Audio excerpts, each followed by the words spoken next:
Welcome back to day two of Ecotourism Sustainable Forum. And we are joined here by Cairo, who is from Slow Foods. And he was part of the panelists of day two who were talking about choosing climate conscious tourism. And probably you can introduce us to the audience. Tell us who you are and what Slow Foods is all about. Okay, thank you very much, Mm, Madam Wanjera. mm, Happy to be here. My name is Samson Kiru Gugi, and I work with an organization called Slow Food Kenya. mhm, And Slow Food Kenya is a local chapter, mhm, but it's actually an affiliate of Slow Food International mhm, that is headquartered at Bra mhm, in a province called Kuneo. mhm, And Slow Food does to do with issues to deal with defending food biodiversity mhm, and also promoting agroecology. mhm, Yes, and generally, many people ask what slow food means mhm, or what slow food is all about. mhm, But the best way I can explain that in a very short sentence is that slow food is the opposite of fast food. mhm, Yes, and slow foods are healthy, and fast food are mhm, well known mhm. not to be healthy. All right. So slow foods. Yes. What is your model? How do you work? How does it work? Like, is it from the moment farmers plant, or is it farm to fork? Like, how does it work? In fact, slow food is farm to fork. Mm-hmm. Yes, and we deal with the whole value chain of everything. Mm-hmm. And this because Mm-hmm. we talk about eating healthy food Mm-hmm. and eating food that is nutritious, Mm-hmm. that will keep you from diseases rather than what is happening with the fast food. You eat fast food, then you get sick. Mm-hmm. Slow food is the opposite. Mm-hmm. And what we do is that we promote that food and we make sure that the soil is in good condition. That's where we build. That's where we build slow food Mm-hmm. from the soil. All right. So your commitment to sustainability is massive. It is massive. So the conversation starts from the farmers, or from before you even buy the seeds. It starts with the farmers Mm. because we always say that Mhm. farmers are the custodians of the seeds. Mhm. Seeds were given to the farmers Mhm. by nature, Mhm. by God, and they take care of them. So Mhm. they have the seeds, they take care of the soil, and they are able to plant and take care of the plant Mhm. till the harvesting, and they are able to take the food in the kitchen, and that's where they cook and they have the meal. Mhm. So it ends when the food goes to the stomach, Mhm. and we let the food to do its wonders. Mhm. Yes. So how do you get that same particular? Do you, when you started? Let me just Yes. take this back up. Huh? Yeah. When slow food now entered into the Kenyan market, Yes. how was the uptake of that? In fact, let me say that by the time slow food came to Kenya, um, it was well welcomed Mhm. because people had already started feeling the problem of the way the food system is like, Mhm. because it has been as usual that you need to prepare your land, you spray lots of chemicals to keep the weeds away. Mhm. Then you need also to buy seeds. You also need to actually add fertilizers when once you plant.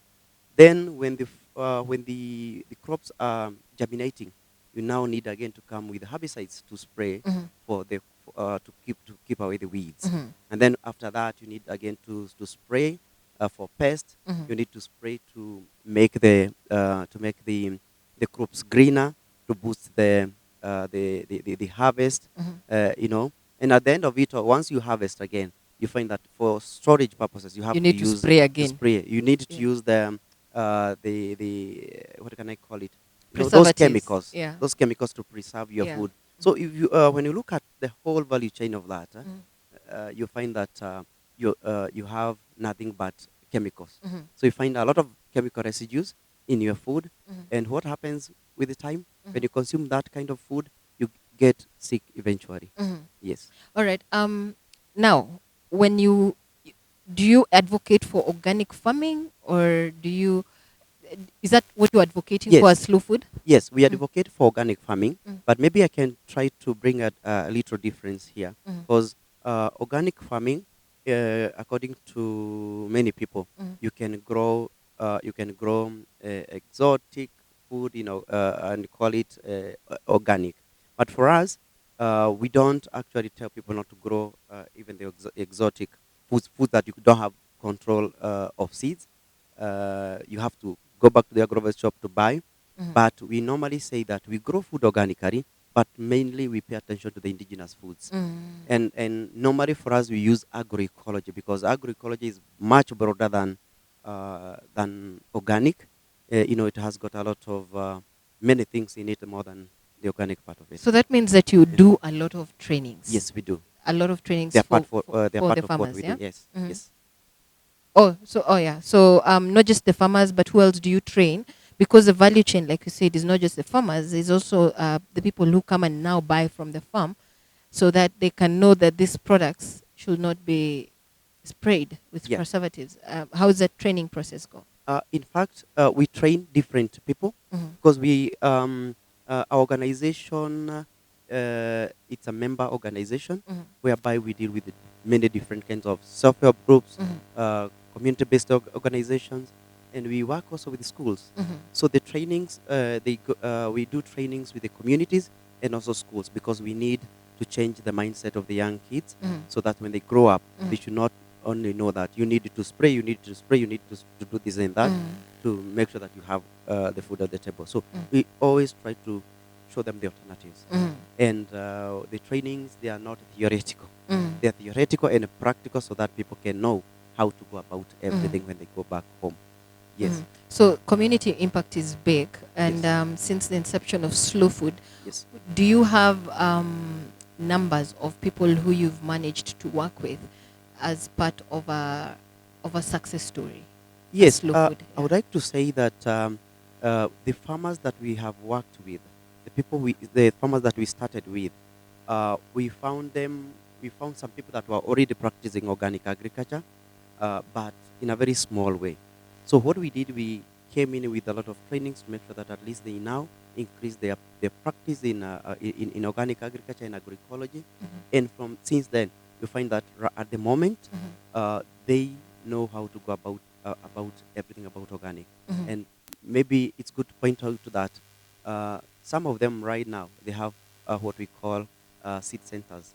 Some people call them seed banks, Mhm. whereby they store the indigenous seeds. Mhm. And whenever during the rainy season, they come to the bank to take their own seeds, and they go and plant in the field. Mhm. Those who don't have some of the seeds that they need to plant in the field, Mhm. they take these seeds as loans Mhm. from this bank of the community. Mhm.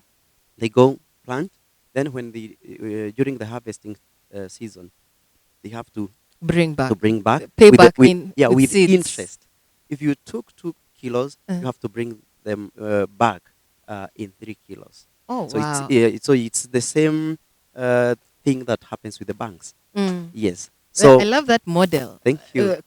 because a lot of farmers half of the time are complaining. It's planting season, Yes. but you don't have the seeds yet. Yes. But if you develop that model Yeah. of you come, take Yes. the seeds on loan, and Yes. then when you harvest, You return it. you return Yes. with interest. Yeah, it's a way to empower Yeah. the community. Uh-huh. So they cannot stay without planting, because Mm. they don't have seeds, Mm. because they don't have money. Yeah, the community is there to assist them. Mm. Yes, and this again, Mm. there is a big problem with the Kenya seed. Early this year there was a big problem with a lot of fake seeds going around the country. Mm. And so tell me, the seeds are very expensive. The farmer are toiling very, very hard. Mm. The little money they get, they go for the seeds. Mm. Then at the end of it all, they don't harvest anything. Mm. So it's a big challenge. Mm. So, and that's why we keep telling farmers, please save what you have. It will save you tomorrow. Mm. What if Kenya Seeds wakes up tomorrow and says we don't have seeds ready for farmers to plant? Where Mm. will we go? Mm. We will be insecure. So Mm. that's why we always say that whoever controls the seeds Mm. control our stomachs. So Mm. if you're able to take care of your seeds, if you're able to save your seeds, then tomorrow you have at least you know you have something that you will plant tomorrow, Mm. and you have hope to eat tomorrow. All right. Thank you so much for that, because it's a very good solution in the Yes. market. Yeah. And coming into the event, Yes. the Ecotourism Sustainable Tourism Forum, how do you feel about the adoption of smart agriculture and tourism? In fact, we as Slow Food, we don't talk much about some smart agriculture Mm-hmm. because it's kind of controversial. Mm-hmm. Because you will always find that people are talking about smart agriculture, but yes, they still have a real way. Mm-hmm. You know, people will still make use of chemicals, Mm. and so they don't have, they are not really straight. Mm. Okay, But then for us, we let's talk rephrase about, that. yeah, Slow food yes, and tourism. yes, slow food and tourism, or Yes. agroecology and tourism. Maybe Yes. that's how we can put it. Mm-hmm. And I think this is a very important thing, Mm. because when we talk about sustainability, we talk about today, tomorrow, and in the future. Mm. And this means that when we look at tourism, people need to travel.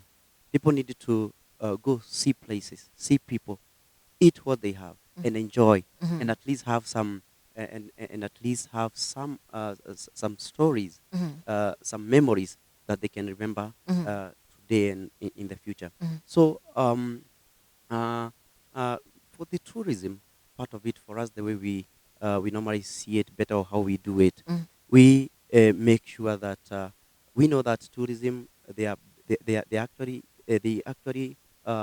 contribute significantly in emission of greenhouse gases, Mm-hmm. and in the way this is in the way that they need to travel.